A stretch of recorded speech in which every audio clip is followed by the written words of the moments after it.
माझे दैवत छत्रपती, माझे दैवत छत्रपती.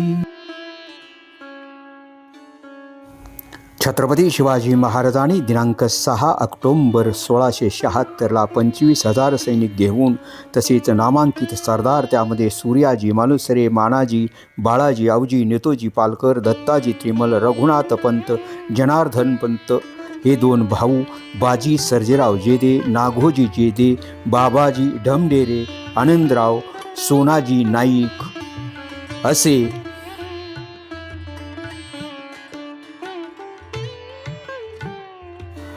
असे सरदार आणि शिलेदार घेऊन रायगडाहून दक्षिण दिग्विजयास प्रारंभ केला. त्यामध्ये कुतुबशहाची भेट, कर्नाटक स्वारी, तसेच तेथून तंजावर या ठिकाणी गेले. महाराजांचे सावत्र बंधू व्यंकोजी राजे यांचीही महाराजांनी भेट घेतली. सांगण्याचे तात्पर्य हे की महाराज तंजावर येथे असतानाच त्यांनी हे काव्य लिहिले असावे असे जाणकार इतिहासकार यांचे म्हणणे आहे. महान इतिहासकार, महान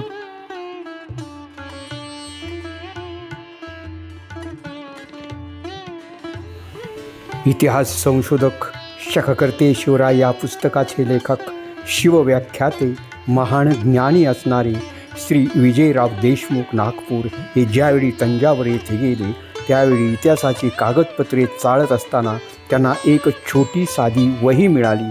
त्यामध्ये संत एकनाथ महाराज, ज्ञानेश्वर महाराज, तुकाराम महाराज, रामदास स्वामी या वहीमध्येच या सर्व संतांचे अभंग तसेच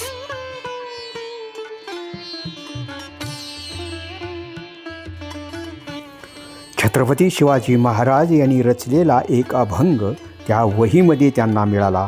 तो अभंग खालीलप्रमाणे आहे.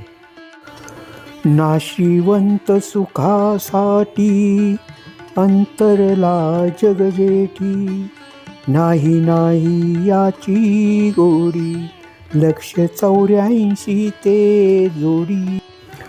मनुष्य जन्म गेल्यावरी काय करशील वारे, शिवराज सांगे जना म्या तो सोडीली वासना. शिवराज सांगे जना म्या तो सोडीली वासना.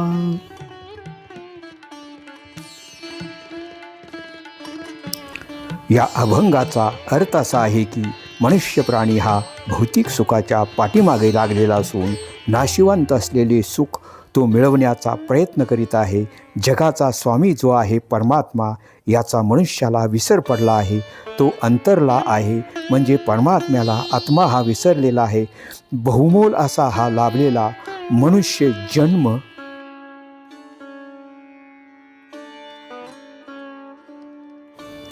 एकदा का आपल्या हातातून निसटला तर त्या मनुष्याला पुन्हा पुन्हा जन्म मरणाच्या फेऱ्यात अडकून पडावे लागणार.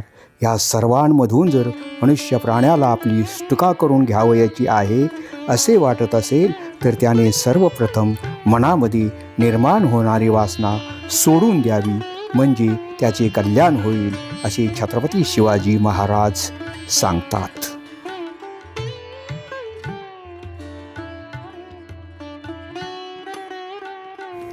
ब्रिटिशांनी काही ठिकाणी असे वक्तव्य केले होते की छत्रपती शिवाजी महाराज यांचे काहीही शिक्षण झाले नसून त्यांना स्वाक्षरी पण करता येत नाही अशी विधाने केली होती.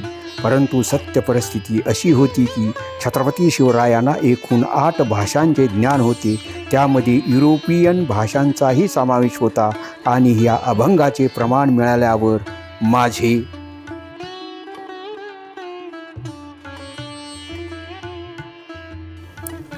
राजे जगामध्ये सर्वश्रेष्ठ राजे होऊन गेले, याचे प्रत्यंतर आल्याशिवाय राहत नाही असे आपले सर्वांचे छत्रपती शिवाजी महाराज यांना कोटी कोटी मानाचा मुजरा.